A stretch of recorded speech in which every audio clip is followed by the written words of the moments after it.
What's happening, everybody? Welcome back to the TB Toycast YouTube channel. And as always, it is Saturday and it is time for What's on the Pegs. And of course, it is my weekly toy hunts, as they were, where I'm always finding different stuff out on the pegs, different stuff out in the stores. And as always, let me know what you're finding as well. Drop it in the comments down below. This is, of course, episode 24 of What's on the Pegs. Been doing this for quite a while now, so hopefully you guys are enjoying this episode form video that I do just as much as I'm enjoying doing it. It's always a lot of fun. As always, check my toy unboxing videos. I do 3 of those every week: Monday, Wednesday, and Friday. And then on about once a month, I do a show called Tales of the Toy Box. Episode 5 is up. It's all about He-Man, Masters of the Universe. And as always, we will be diving into episode 6 onto that very soon. But as we dive into what we're finding on the pegs, I thought this was an interesting find. I do remember seeing this advertised a while back. It is RoboCop. Part man, part machine, all cop. Man, RoboCop was huge in the late 80s. I loved RoboCop. What's funny about RoboCop specifically is that I had no idea it was like a very hard R-rated movie. You know, that never dawned on me as a kid. You don't assume that because there was a cartoon, there were toys. It was always interesting because you could tell back in that time they probably didn't quite do the research that they do now. Like, I don't know if we'll sell this to kids or not, and definitely didn't happen then. But I think as a NECA figure, it's great. Looks like this has got a little bit of a red tint to it, and I think that's just something to do because it's supposed to look like the poster. Which they also tried to remake RoboCop back in like 2014. I don't remember that being all that good, but again, kind of a fun idea. RoboCop's a line that I think is cool to get figures. You guys remember Terminator versus RoboCop? It was like a video game that came out in like 93, 94 for Super Nintendo. Played it briefly. I remember not being super impressed, but like the actual like outside of the game was like, whoa, RoboCop versus the Terminator. This is intense. Didn't quite turn out that way, but fun nonetheless, as always. The NECA set never wanted to disappoint. How about a tuxedo? Freddy Krueger from A Nightmare on Elm Street Part 3, The Dream Warriors. I've always enjoyed Freddy Krueger. Especially this time of year. Here we are in October now. It's actually my birthday month. And, Freddy Krueger to me will always go down as one of those classic horror icons. I haven't really watched the Terrifier movies yet. I'm sure we'll start seeing those pop up because I know he's got some stuff from NECA. But I'm so happy that we get, like, horror icons again. That's what we need. I nothing against like The Conjuring and things like that, but this is what I want. The Freddys, the Michael Myers, the Jasons, Art the Clown would fall into that category. I mean, it goes guys like that. That's the stuff that I always enjoy as far as horror movies. Just my personal opinion though, but always cool to see a Freddy Krueger NECA figure out there in the wild. Speaking of NECA, man, they're really making it happen with these Ben Cooper kids. I see these everywhere. I haven't picked these up. They feel a little expensive to me, but I mean, obviously, we got all the DC ones with Batgirl, Batman, Superman, and then, of course, I know they've done the Joker as well, but then you got Godzilla, which that's pretty cool, Jaws, The Creature. I mean, just a really, really fun collection. I believe they're actually doing, like, Leatherface and Michael Myers is stuff like that as well. I haven't seen those myself, but definitely cool. Let me know, you guys into the Ben Cooper kids?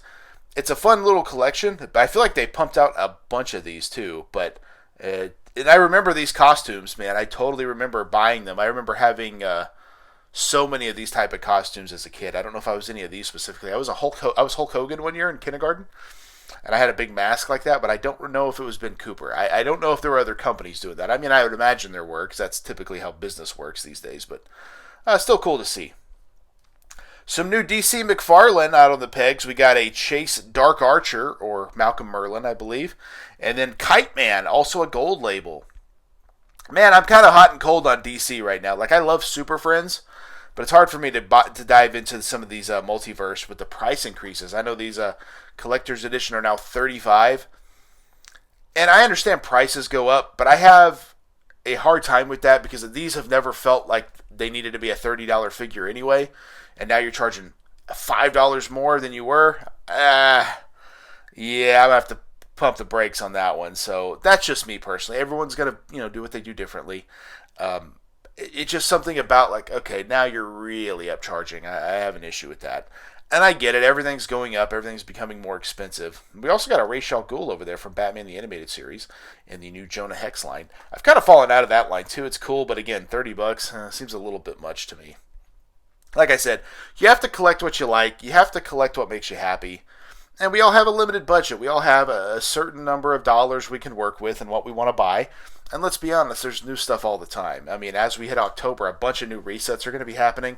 So expect a whole bunch of new stuff, in the next probably episode or two coming up here on What's on the Pegs, because a lot of new stuff's hitting. And so sometimes the stuff that you've seen before, you're like, I don't know if I need that.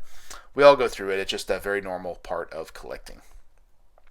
Speaking of horror icons, how about these NECA figures here? We've got Beetlejuice, of course, from the new Beetlejuice movie. The Invisible Man. I love the packaging on that for that Ultimate figure. Absolutely incredible. And then, of course, Halloween, The Curse of Michael Myers. These are the ones that came out in the 80s, like the late 80s. As we know, Michael Myers kind of went, he was 78 is when Halloween came out, so very old movie. And then, we had Halloween 2, which was a nice follow-up. Halloween 3 had nothing to do with Michael Myers. And then you had Halloween 4, 5, and 6, which were, I think that's right, 4, 5, and 6 were kind of late 80s, maybe early 90s. And then Halloween H2O came out in 98. I remember seeing that in theaters and thinking this was the greatest movie I've ever seen. It wasn't, but at the time, it was pretty freaky.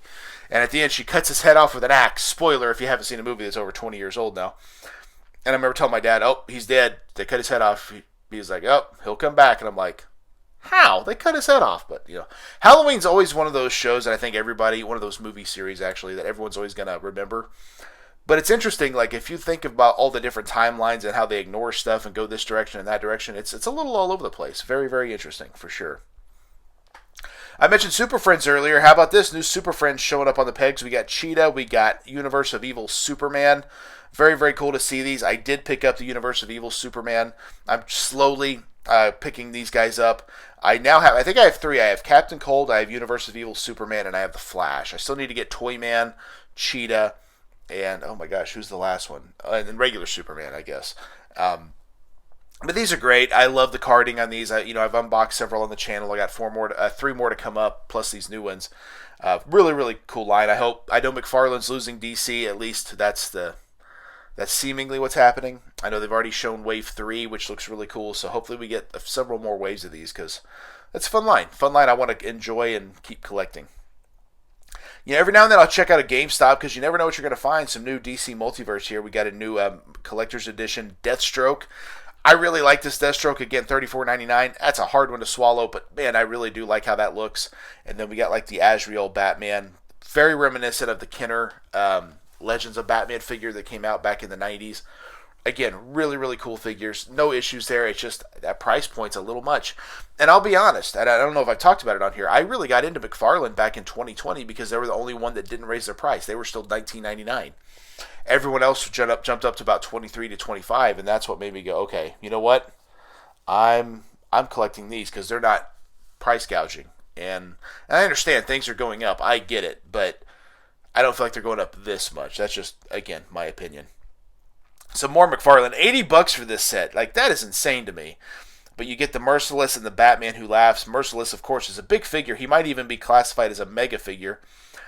But again, I don't feel like $80 is viable for this. That's my opinion. I think it looks amazing, but man, it's really going to have to be a good figure for me to want to dive into it for that price. That is for sure. It just, I don't know, when things get expensive, it does get tough. But again, you have to buy with what makes you happy. And DC, I feel like I've got a lot of DC, and I'm like, I don't know how much I really need. I feel like that's the key to this stuff. You have to buy what you're into, buy what makes you happy, and kind of go from there. But what are you gonna do? Cool set though, very, very cool set. $80, cool. Far from it. And then I know I haven't seen them in stores yet, but the new McFarlane Mortal Kombat figures are popping up, and those are all $30. And I'm like, oh my gosh, are those worth $30? Definitely not. But dang it, I really like them, So probably coming soon to the TV Toycast YouTube channel. Who's to say though, right? Some more figures here. We've got a couple of new DC Multiverse figures. I can't remember this guy's name. Was it like Monarch, maybe? Is that right? And then we got the No Man's Land Batman. And then we got an X-Force Archangel. But again, look at these prices. $29.99 for the DC figures. $57 for Archangel. This is GameStop prices, mind you, but $57 for Archangel doesn't seem right. It does not seem right to me. And I hope prices will level out eventually when things kind of get figured out here, but it makes it tough. You want to be a collector, it does make it tough. But these are all really cool figures. It's just, I feel like it's going to hurt the toy business more than anything because a lot of people are going to have to start passing on stuff. Maybe you would buy all of these, but you're like, you know what? I don't really know Monarch, and for $30, I don't think I need to. And I've already got plenty of Batmans, and I've already got a regular Archangel. Like things like decisions like that is probably what's going to end up happening with this. It's just, it just makes it tough. But again, really cool to see, but I don't know, not for those prices, not for me anyway. Of course, over at Walmart, we got Mirror Master. A lot of DC in this video today. Mirror Master, another really fun villain. I've always liked him. Always thought he was cool. I really like how this one looks. Again, does it need to be 35? I really don't think so. But it is a cool figure. And I could see me like pulling the trigger here, maybe more than like a Deathstroke, since I already have a version of Deathstroke. And this is only Mirror Master, I think, so far. That might be a determining factor. Okay, yes, I'll buy that simply because this could be his only DC figure. So stuff like that I think will be a factor at times, but I don't know. That price point is still a little bit hard to swallow. Ninjambi? Is that what it's called? Ninjambi? Or Zombie Ninja? I've been seeing these everywhere. I saw them at Walmart. I saw them here at Target. I don't know what these are. This reminds me of those Skibidi toilet things. You've got... So let's see here. He's the Jonin Knight, and then we've also got the Sword Lord.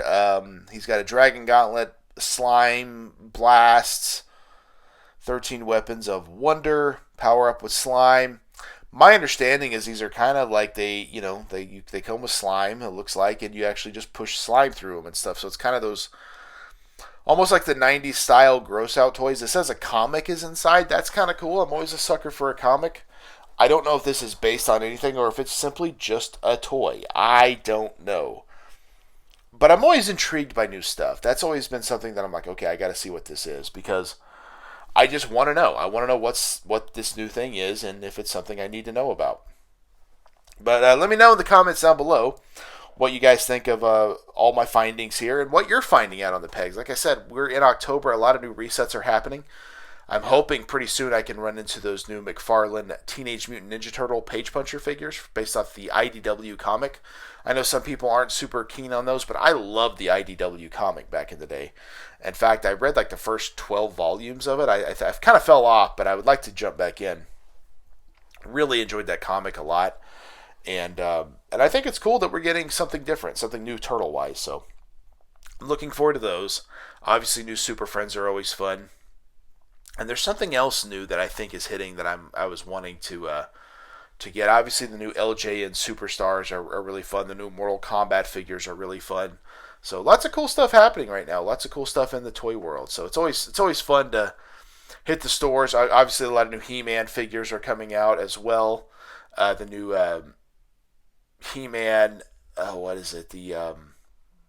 The 2000X ones will be hitting soon. I don't think those are going to be here in October, but I think there's an exclusive somewhere that's like a Samurai He-Man, maybe something like that. So there's still some cool stuff happening, which I think is great. So I'm all about it. I think it's fun, and it's always cool to see new stuff, like I said. So new Legends are popping up at Target, so always looking forward to those. But anyway, that's all I got this week. Thank you guys for checking out the TB Toycast YouTube channel. As I said at the top of the show, check out my unboxing videos. I'm doing 3 unboxing videos every single week. This week was a pretty fun week. On Monday, I unboxed Robert Gibson from Major and the Big Rubber Guys. That was on Monday. On Wednesday, I dove into the Turtles of Grayskull from Mattel, the Raphael figure. That was a lot of fun. And then on Friday, back in the world of Power Rangers with Playmates Toys, Power Rangers Reignition, the Red Ranger. So check all those out as well. And of course, check out the TB Toycast podcast, dropping new episodes every Thursday. We have a different main event covering a classic toy line, as well as all the news and happenings in the toy world that particular week. So check that out as well. Thank you guys very much for checking out the TB Toycast YouTube channel, and we will see you in the toy aisle. Yeah. One more time.